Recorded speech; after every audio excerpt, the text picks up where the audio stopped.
All right, welcome. How you doing?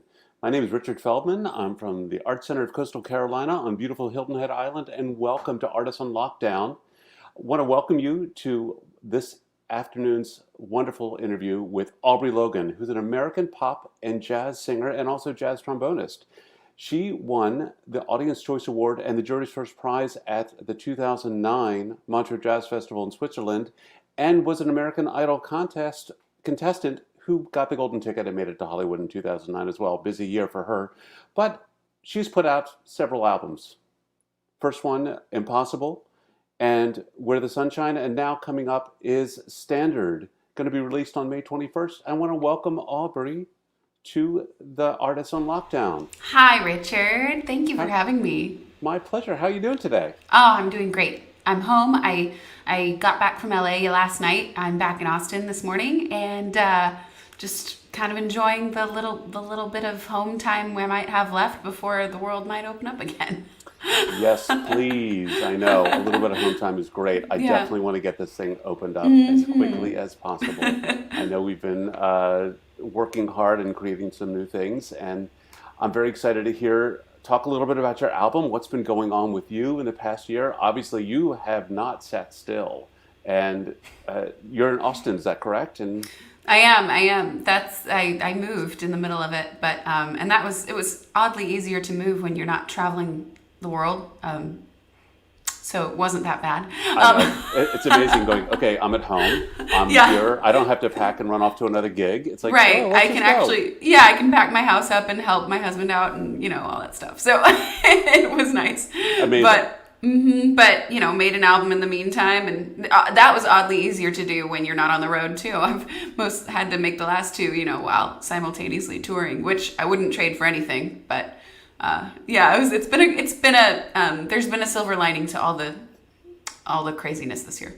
It always is. Well, why don't we talk a little bit about the album? Standard's coming out. I listened to a couple of the tracks, and they're just amazing. Thank you. So why don't we hear a little bit about Dream? We could talk about that, which is straight up just took me right into it.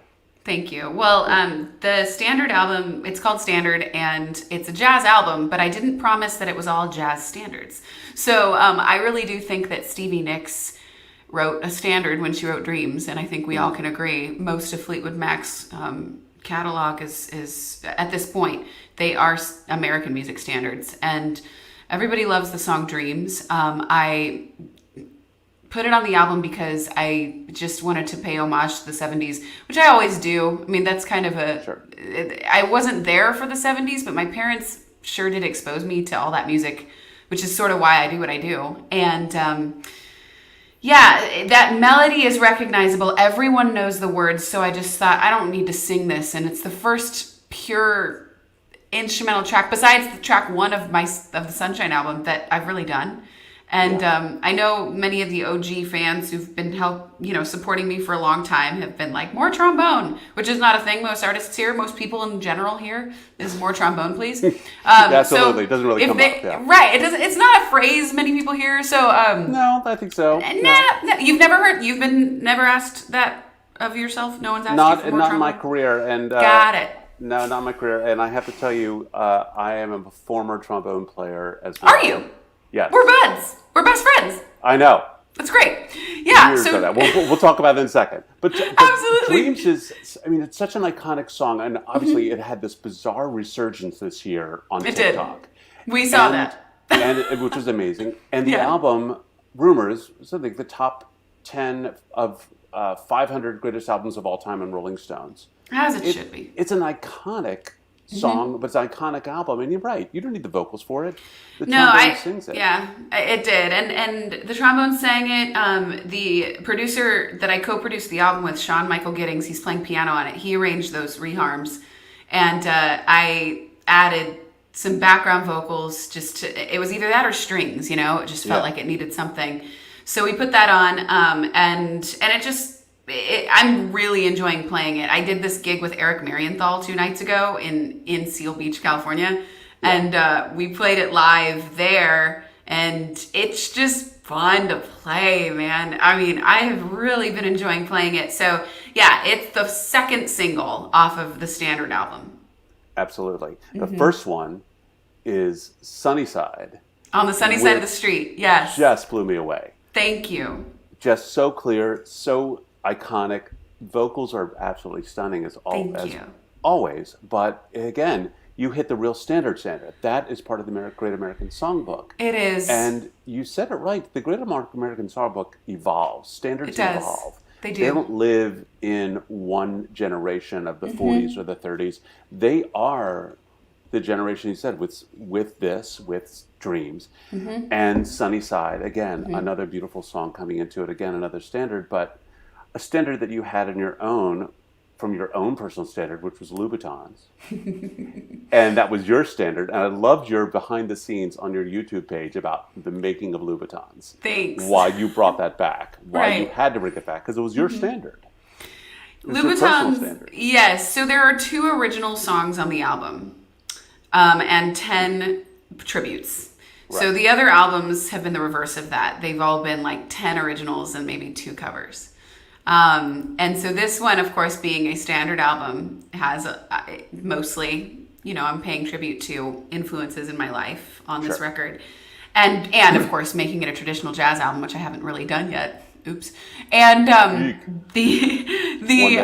right, it's time. Yeah. And so one song was just me trying to write a Cole Porter tune.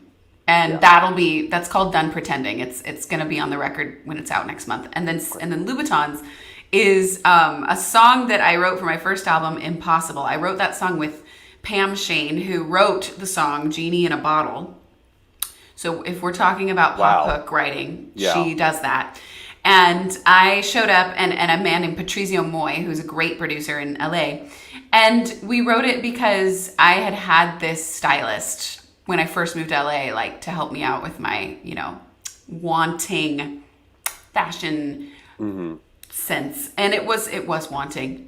Sometimes still is, but whatever, it's a work in progress. And he said to me, Aubrey, right now you're a nobody. And in order for you to be a somebody, we need to get you a pair of Louboutins. And so I drained my bank account, went into debt, got some Louboutins. They're about $400 like per shoe, and promptly realized, they're gorgeous. I can't wear them because they hurt, but they're gorgeous. And and we wrote a song about it. I mean, the song's more than just about shoes. It's like about the fakery in the music industry and the entertainment industry, and then you're trying to play the game, and then you realize this game is really hard to play. I'm exhausted. I need to just start being myself because I'm not gonna be able to sustain this. I mean, that's what the song's really about. Yes. But and yet the Louboutins are really pretty, and so that's the song. And they're iconic. Right. And they're irreplaceable, but they're revolutionary. Yes. And taking that song and going, okay, I'm going to bring it back. I'm doing something different with it. I'm going to take another spin on it, because when you play it live, you're not doing it the same way. You're doing another spin. You're adding something else to it. And it seemed perfect to take that song from your hit album and go, that pop produced thing. Yeah. Do it again. Well, and it's really for the people who have been with me since the beginning, like I mentioned in the YouTube video. And so it'll be on standard. I mean, it's out now on Spotify and iTunes and everywhere. And it's out to those who pre-ordered standard on iTunes and everything. So I just did that, and if you want to play a little bit of it, you can play a little bit of it. Yeah, play a little bit. Okay. Ben, put a little in the back in there.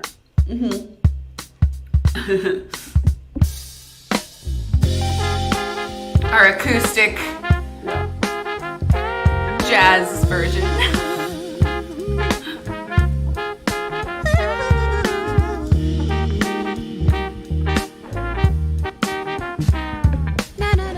So that video is from the original, right? No, this video's all new. Oh, this is all new. Okay. Oh, see, wonderful. And that hasn't been released yet. So the video hasn't been released yet. The video has not been released yet. So check this out on Spotify. I know I listened to it, and just this morning I said this is great, and the 3 tracks are out, and the rest of the album is going to be released on May 24th. 1st. So it's going to be on your website, and Yes. it's going to be out for either download, digital download, or hard copy, which is great. Are you doing vinyl at all? Have you? Yes. Great. So we can cut the video if you want, and we can show them all later. The video will be out by this Friday or maybe next week. But the the song is out now. Yeah. Yes. So we've printed some vinyl. Good. We have 40 left. People have Wow. pre-ordered them. I don't have them yet. I know. But I will be signing them. So if you are watching this and you're one of those people who want one of those 40 vinyl that we have left that are for pre-order. And by the way, thank you guys for pre-ordering, because I don't get on this whole Billboard chart thing above my head. That's just because people have pre-ordered my albums. Like, I don't... Thank you. But you just go to aubreylogan.com and click store, and you can get one of those 40 vinyls we have left for standard if you want one. So Good. most of them have been pre-ordered already and are gone. I love we it. have CDs there, signed CDs, and the digital copy and T-shirts and all that stuff. Well, that's the wave of it. Nobody's going Yeah. out to the stores anyhow. I'm downloading my stuff. I'm ordering my any kind of vinyls or anything else. That's the wave of it. So it's Yeah. perfect that you guys have that store. The store's Yeah. great, by the way. I went Thanks. on and saw all the T-shirts. There is a standard T-shirts and There is. sweatshirts and hoodies and everything. So you got it all down pat. So perfect situation. And a hoodie and a T-shirt come with the digital download. Oh, you do? Yeah. Nice. Of course. All right. I'm going to go. I'm going to get Yeah. that. Absolutely. Definitely get it because I love it. Black trombone. Thank you. See, I have my only trombone left Yes. in my life. The trombone was what that design, that T-shirt design, was made by a fan. Oh, that's so cool. Yeah. So I'm in Yemen. So I'm super grateful. He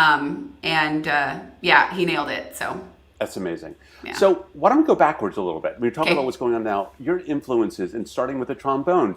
You were not originally a trombone player. You had, as a kid, you were a flautist, or you started with the flute, or did you jump right into the trombone? never played the flute. Never did? Okay. Fake That was news. on- Yeah. Fake news, Wikipedia, Nope. who cares? Never. So you started as a trombone player? I started as a singer. Okay. Started And as a singer. And what drove you to the trombone? Because, the mix is tough, but it works really well. Yeah, thank you. The mix is not. I'm not doing anything new. Louis Armstrong's a lot Yeah. older than me, and people Right. have been doing this a long time. So They have been. Yeah, I'm just doing what people have been doing forever. But like I got my start as a kid.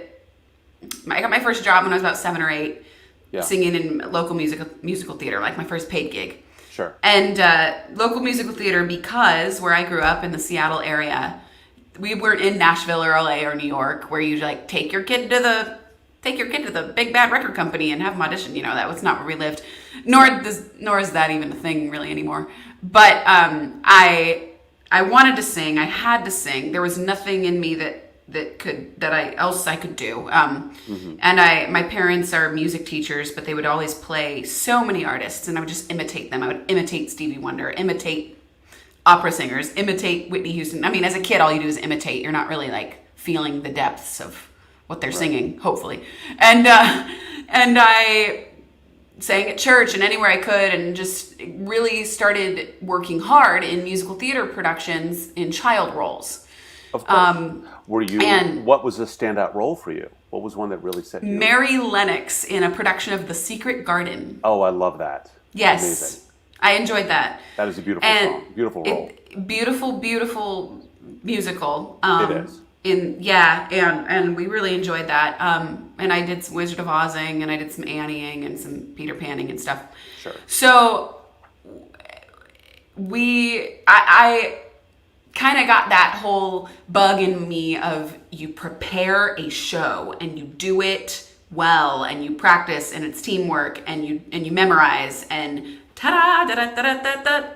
And then when I'm about 12 years old, I'm kind of too old for these child roles and kind of wanting to go back to middle school. That awkward stage that Yes. you just can't get you can't be the ingenue. You're not the little kid. You're No. not the starlet. You are No. middle school. Middle school. The worst thing of everybody's life. Yeah, and yet very providential for me because enter the trombone. So Right. yeah, I picked the trombone so I could fit in.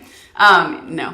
And so never anybody said that. Right. So I get to middle school, and I'm with my friends who are all in these like nerdy smart kids classes, and they're all in band.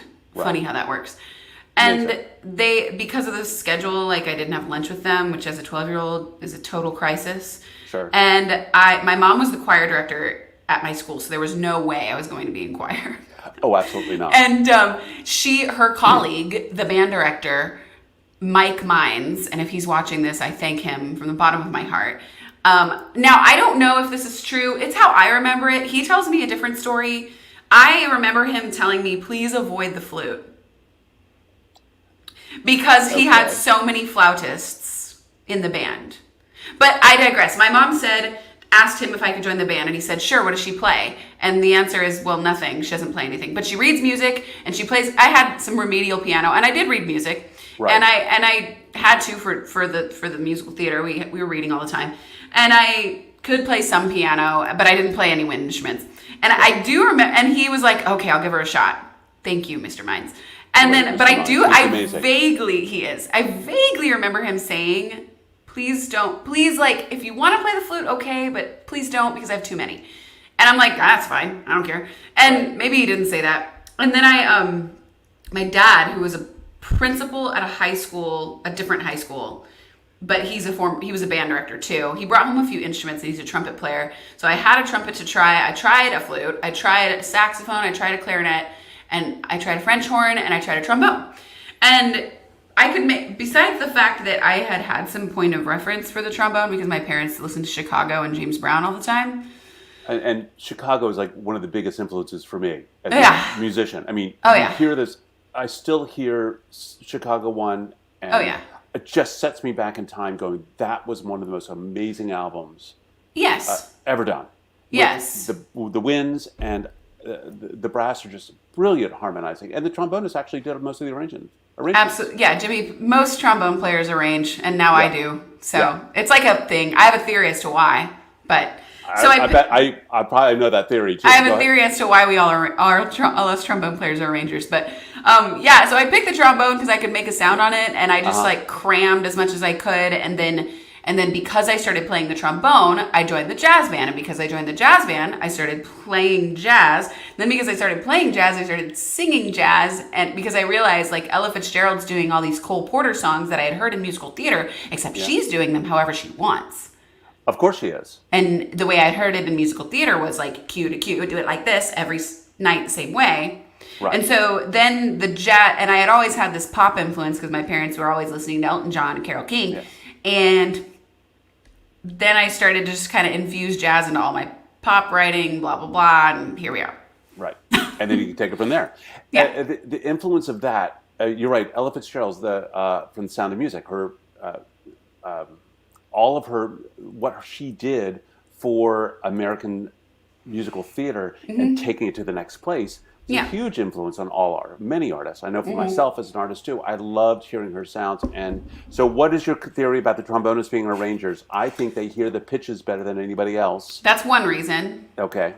But it's because we're in the middle of the band. If we play in a big band, we are in the middle. There's trumpets blaring in our ears behind us. There's saxophone players in front of us, which we hear because saxophones have omnidirectional instruments, which is why they're in front. Right. And you're hearing them. And then the rhythm section's here, and you're just kind of like surrounded by everybody. You're not the big star. You're like the meat of the band, and you know what everyone's role has to be. So I'm like, oh, well, we're arrangers. And they all are. I mean, my mentor, Phil Wilson, arranged Mercy, Mercy, Mercy for Buddy Rich's band, and trombone players are arrangers. That's true. That's why, I think that's why when I had to arrange for the first time, I mean, it happened out of necessity. Right. And the necessity was I have to do my own show, and I have to do it my own way. And I have to arrange everything, and not just the covers I'm doing, but my own songs for whomever.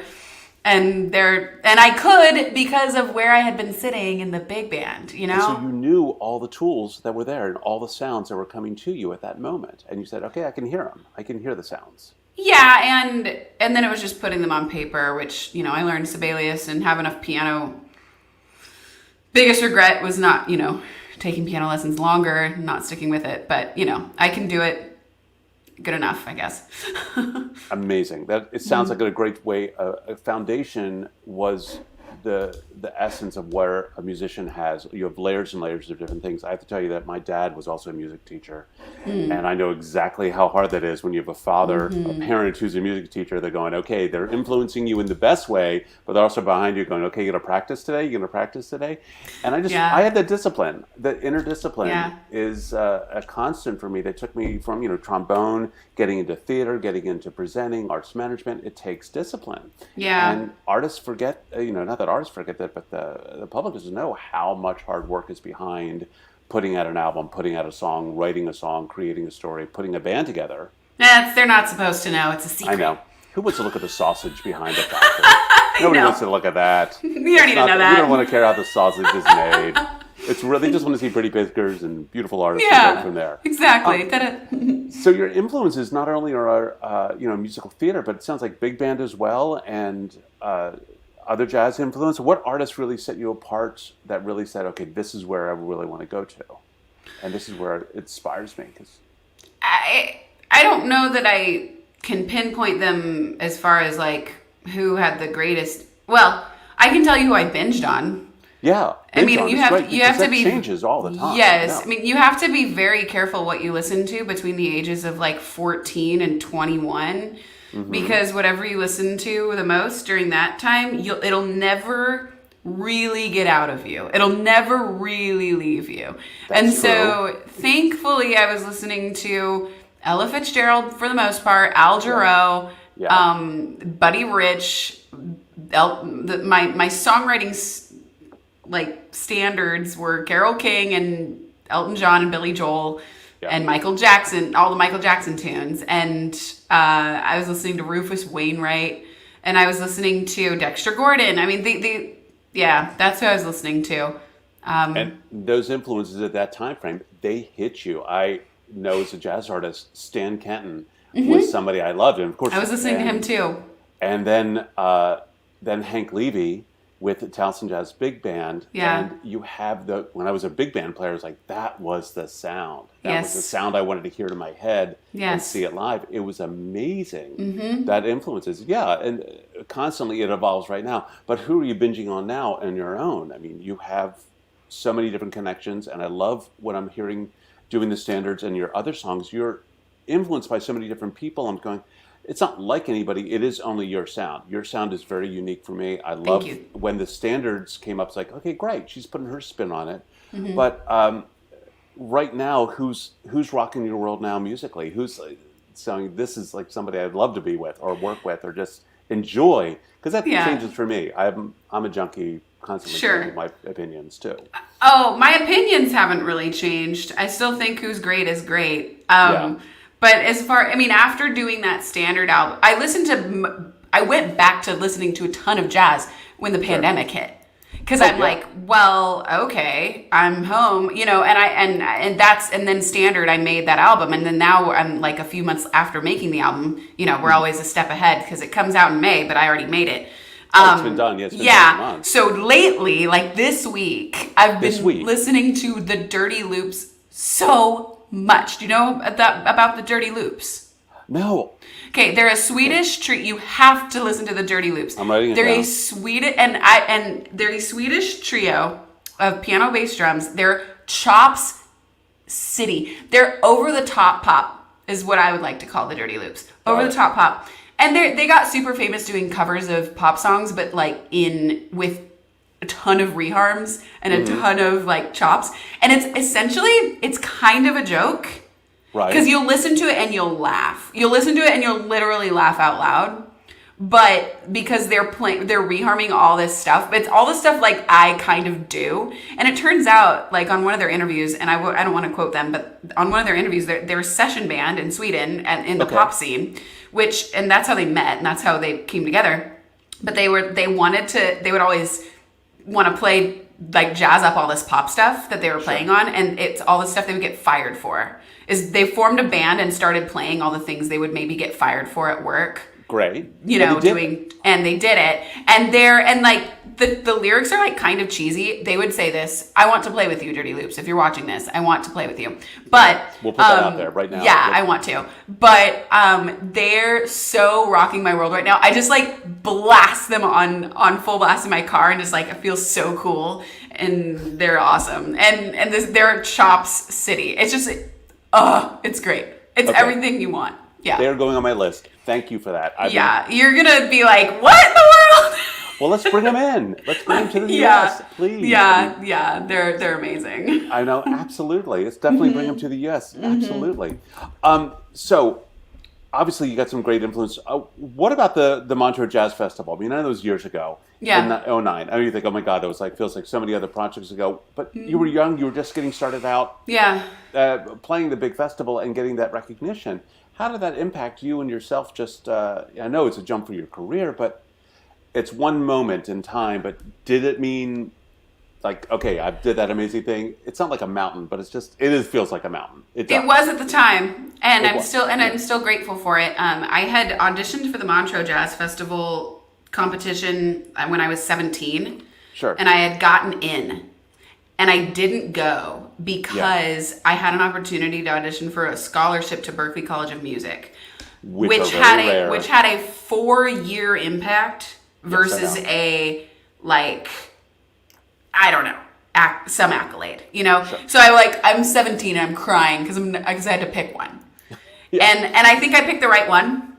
Because I think so. I could not afford Berklee, and I needed that scholarship. Right. And then I got to Montreux 2 months after Simon Cowell vehemently rejected me, and I'm like 21 and so hurt and crying and like, you know, young, and I think that it's gonna ruin my life or something. And you know, like auditioning for American Idol was just like something you did if you're a singer. That's just what you do. And I did it, and I saw, and I got, you know, and they hated me. And then I got to Montreux literally 2 months later. Yeah. For my second chance at it, right?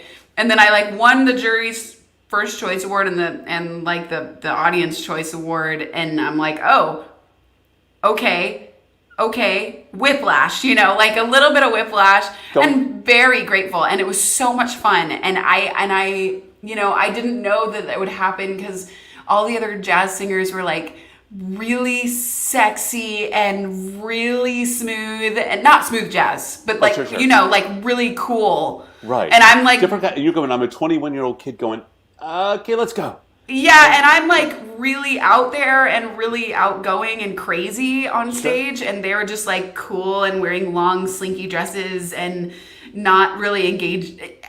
Like they were engaging, but they were smooth and cool and awesome. And I was like, I'm not gonna win this. There's no way. Like I get the audience to stand up. I'm a goofball, and there's no way I'm gonna win this. And then I did, and then I met a lot of friends there that I've still worked with since. Solomon Burke was the judge. He wrote that song "Cry to Me" Oh my God. Really? on Dirty Dancing, and then he became my manager.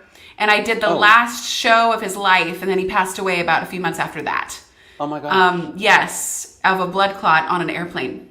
Oh my God. And so that I've been blessed to meet some great people from that, you know, however many years ago that was, and just you know, I had to arrange for that. I brought my arrangements and met a strange band, and you go, Simon Cowell, stick it. Look what I he's did. just doing his job. I know it is. It's entertainment, but Yeah. you know, those kind of influences mean a lot in the long run. It really does. You know, Sure. obviously, it's like a layer we all build as artists and as managers. You meet people and you go, "This is my next level. This is just one step on the one path, and the next move, and the next move." And doing this album, Standards, you brought back a lot of the stuff that you probably grew up with and were influencing and keep on going. Yes. Where do you see it going from here? I mean, you've had I love the YouTube work. I think, honestly, artists need to be driving themselves on all the mediums, and you hit it all. I like that your IG is big, your YouTube's big, and the videos are fun and clever, and I'm really, really happy you did behind the scenes on Standard. It just shows a little bit of pop of you Thanks. and reminds everybody, listen, we can't do live shows right now, today, but when we do, you're going to see this. You're going to see this. You're going to see this girl who's going to be blowing you away. Thank you. And talking about my shows. I haven't gotten to see you live. I've seen some of your videos live, and are you just still out there and enjoying the audience or engaging with the audience all the time? As the same way? I miss that. Yes. Yeah. I am doing, obviously it's been a quiet year. Ironic, I've been going so hard for so long that it had some refreshing moments this year. Right. I've done a few random live shows this year, barring whatever it needs to be barred. Sure. And I am doing monthly live streams to the world. So if people want to join us for the album release show on May 20th, just go to my website, and it's the first big picture link you see, aubreylogans.veeps.com. It's through a platform called Veeps.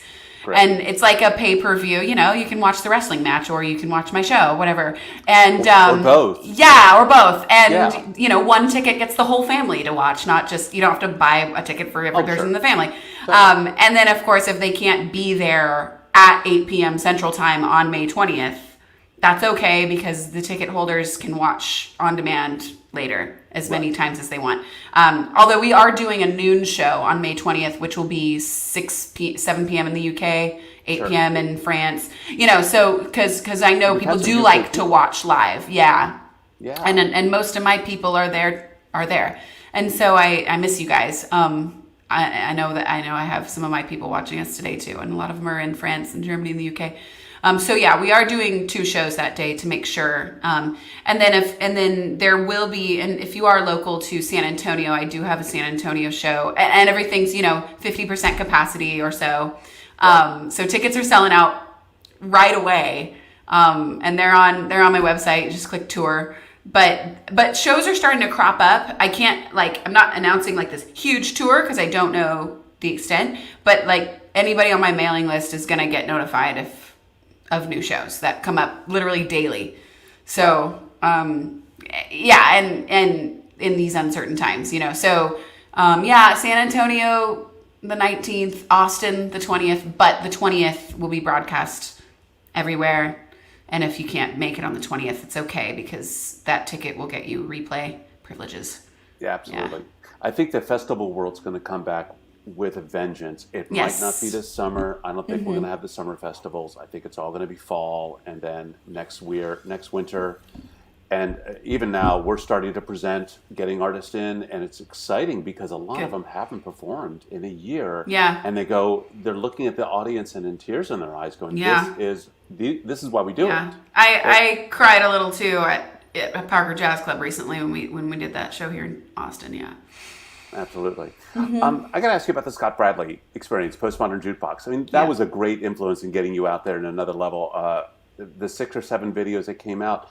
An ongoing relationship with some of my very best friends, yes. Unbelievable, the connections that all formed with that. The musicality, the interest, the creativity.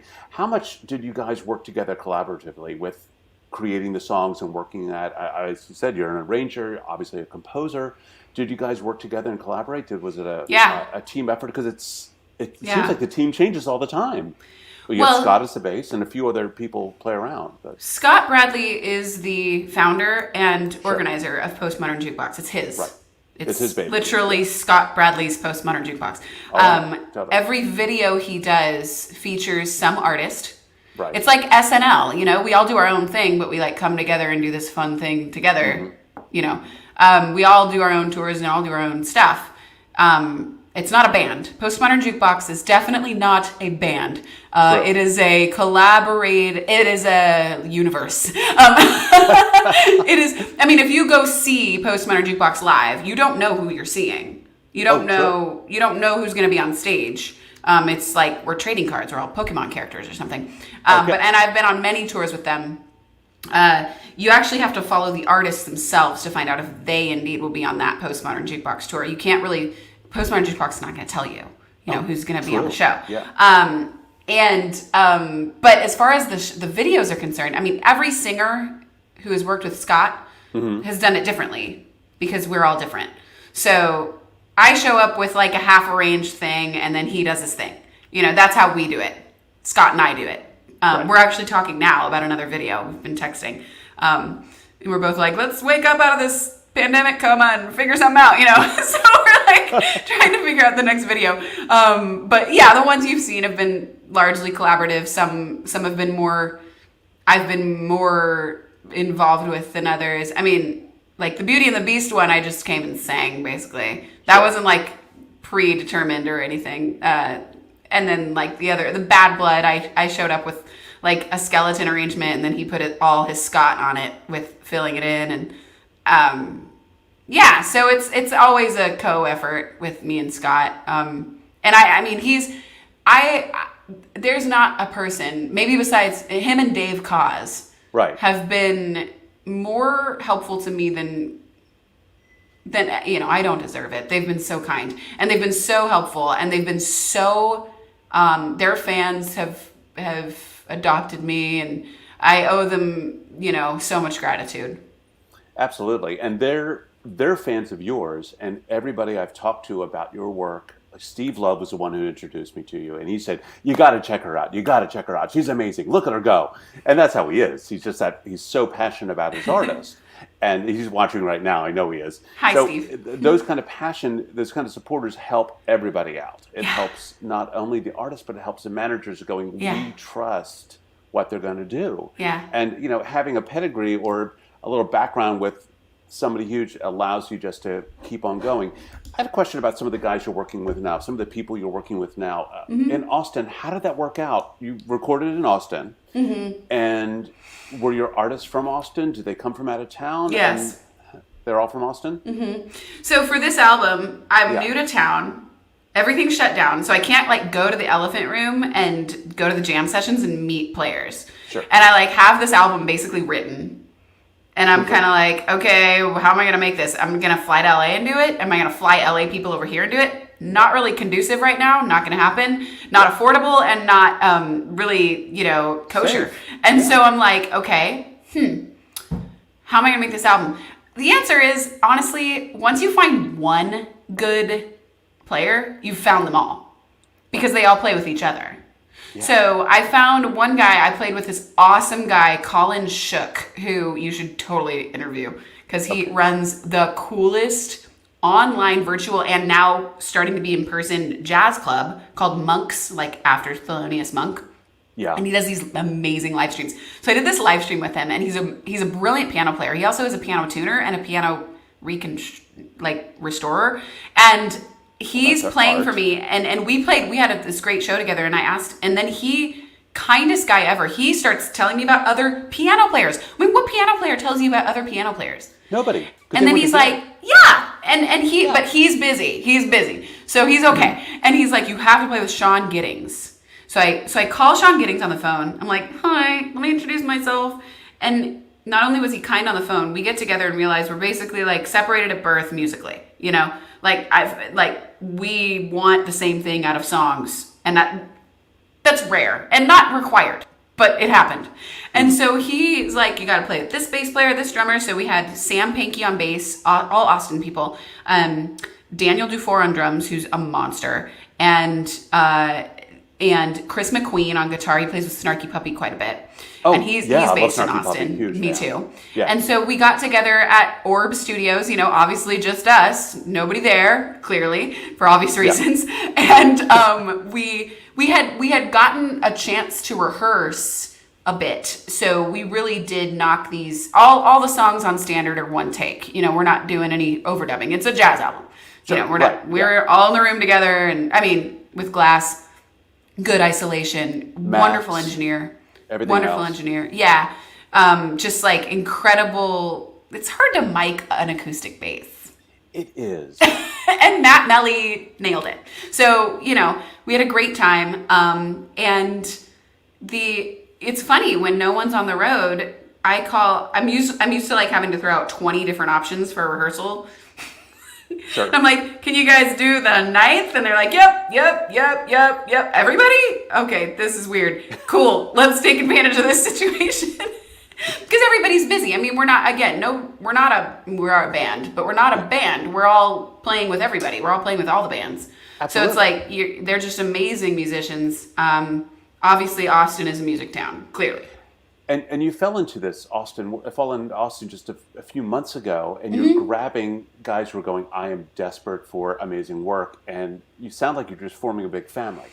And they're already a family. They didn't need me. So you're just joining in. They adopted you, which is perfect. They didn't need me. Good, you're a little fun. Hey Ben, why don't we play a little bit of Sunnyside? I love that track. That was the first track I heard. It was the first one Christine sent me. I was like, oh, this is really great.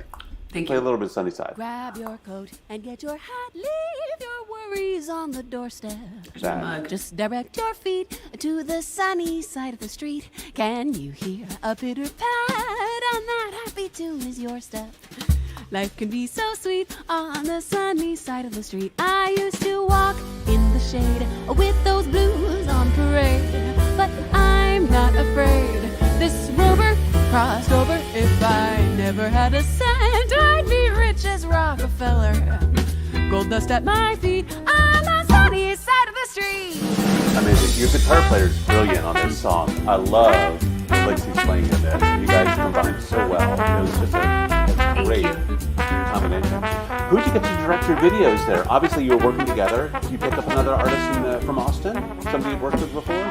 Again, with the whole Austin artsy family, Corey Klein, Coeur d'Alene Klein, is a fabulous videographer who did my Blue Christmas video. Okay. And which is a beautiful Thank set. you. Yeah. And when I spoke, and so of course I knew he knew what to do, and from that, and I was just like, listen, because the Blue Christmas video was a concept video. I mean, he had us. We were lip syncing. It was already produced. It was a pop. It's a pop track. Right. And I'm like, we're gonna make this video about this Christmas is really blue because this year sucks, and we're in an empty jazz club, and that was it. We did it in an empty jazz club on purpose for the concept, and like, I'll have a blue Christmas without you guys, without you fans, because Christmas is usually like big music time for me, and it will be this year. And so Corey, I found him the same way I find musicians. I just went on Instagram and hashtagged Austin cinematography,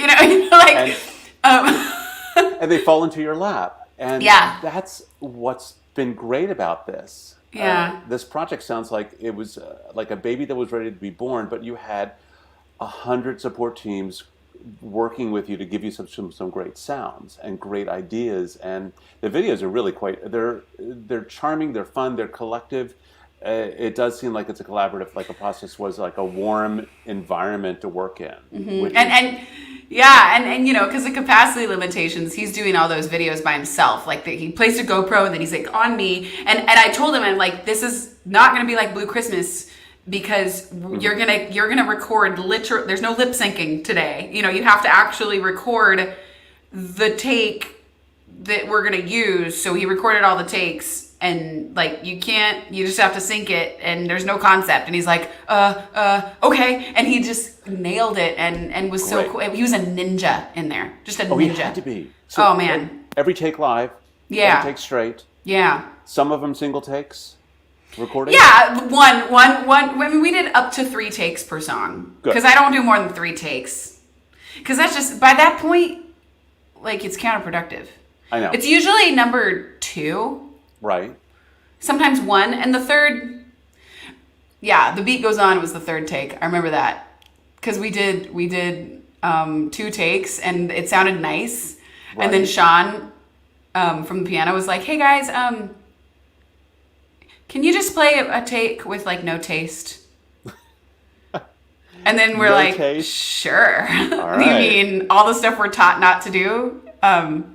Yeah, and so that's the take we used. It was the one with no taste. All right, I'm going to listen to every last one of these, again and again, and find those elements. Find those little snarly things in there. But I'm telling you, it feels live, sophisticated. Are these artists going to be traveling with you and performing on May 20th? And yes, on May 19th and 20th, yes, absolutely. And they did at the last live stream show. Yeah. Great, good. So beyond that, not sure. Yeah, well, I'll ask them to. Great. Because Yeah, they're really hope they quite want the to. find. Yeah, Quite they the are. find. Yeah. Excellent. And yet about that, like everywhere I tour, I have had the privilege of part of the best part of my job has been playing with so many different musicians around the world. And the problem is usually I can't afford to take the American band over to Europe, which is sucky. Yeah, but also, is. but then the nice part about it is I meet all these amazing players in Europe. So it's like, it's cool. I have a cool life. So you're mostly picking up people when you travel? When you do, well, I know European, you just mentioned that European. What about in the U.S.? There's consistency in the sense of like I have an LA band, Okay. and they've traveled a lot with me. Great. And Dave Johnstone on drums, who's on the Sunshine album and Impossible album. I mean, he was my musical director for years. Sure. And he's a good friend. And Nick Petrillo and like those guys that have, and Mike Raganese and Ahmet and Tabari and all them. There's some consistency, yeah, because when you find great people, gosh, they're your first call. But all these people are so good that I can't always get them. I can't, they're busy. Sure, absolutely. Like they're not available, so I just, okay, call somebody else, So, and then as far as like traveling concerned, I've had great people in Nashville, Missouri, thanks to Dave because he lived there and he knows guys, and New York, the PMJ crowd. When I've played New York, I've often played with a New York band, Steve Whipple and Dave Tedeschi and Logan Evan Thomas, and just I have it made. I literally have a coolest life ever. That is so cool, and I love that you are adopting, and they're adopting you into the music world of the Southeast, South Central, West, of getting the great artists that are there. I know that music scene was, everything's put on hold, but it's a blossoming and an exploding music scene down there, and you're so fortunate to be in a major Met with these artists who are living and breathing there, but not only just musical artists, visual artists, creative artists, theater artists, everybody's growing there. So it's probably a great place to be right now. Yeah. When we get a chance to open up as artists and artist managers, this is going to explode. Because people are wanting to get back. Absolutely. All they want to do is get away from the screens. Even though we love it, we're doing great stuff here. We like our jammies. Yeah, I know. In my jammies, wearing my shorts, watching my dog who's coming in and out of the room. Exactly. The cat hasn't visited yet, but he might. Mine will too, I'm sure. Yeah, eventually. But we get to the live world. It's great. It's going to really explode. I think we're going to have another renaissance of music and art, and the audience are just going to want to be outside all the time. Absolutely. This has been the renaissance for American television and film. Yeah. I'm so thrilled that has been a great craft that's been seen, but we need to be out there with a collaborative world of the audience shoulder to shoulder screaming for us, or just loving us, or crying. I don't care. Yeah, crying is... I don't care what they do. Bring on the crying tears. Would be great too. Yeah. So, hey, we have people out there. I'm looking at our chats. There are a lot of people from all over the world. Does anybody have any questions at all for Aubrey or for Love Productions? I will absolutely answer. Ben, you got anybody out there? Just about anything. Let me see what I got. There's always a delay, so they're probably going to hear you ask that question like 30 seconds after you've asked it, but I know people always ask why I actually, my wife and I were talking about questions. We were talking about your work mouthpiece. before you play. Quick thing. What favorite venue, what was a venue that just said, oh my God, I can't believe I'm playing here, and just, it met your expectations? And just one. The Hollywood Bowl. Okay, there you go. That was like, you walking out there just going, shaking, going, I can't believe I'm there. And I would love to be there. I've never performed there or been there before. Yeah. I mean, it's a remarkable place. Oh, I can imagine. And just the fact that it's such a natural hill there that they just built this amphitheater into, and just who's played there, and just how beautiful it is, and just how, like, it's hard to get a place that big to sound good, but it sounds good. Yeah, well, the natural hill makes a big difference. Yeah, and just singing, I sang Natural Woman, and it was just a fun experience. Dave Cause, thank you for that. Thanks, Dave. Yeah, thanks, Dave. Thanks for watching there. Yeah, it was magical. Great. Well, my parents got to be there. It was really cool. Fun. Oh, that's amazing. Absolutely amazing. Well, I think there's not much going out right now. Yeah. We've been talking for a while. Do you want to say anything else at all, Aubrey? I just want to say thank you for having me, and thank you all for watching, and don't be strangers. Absolutely. And Yeah. thank you so much for taking the time. I'm so looking forward to May 20th and the 21st on the launch of the album and Thank the you. live stream. And I really appreciate you and your team for getting this together. This has Thank you been very a much. blast talking with you. And I'm definitely a fan. And I'm looking forward to keep on watching your videos, listening to your music, and Thank you. and hopefully getting to meet you live and Looking forward to get it. you to perform at Hilton Head. That would be amazing. I would love to. I'll see you there. Absolutely. All right, Thanks, Richard. Ben. Thank you, Thank Aubrey. you. Thank you, Ben. Bye-bye, y'all.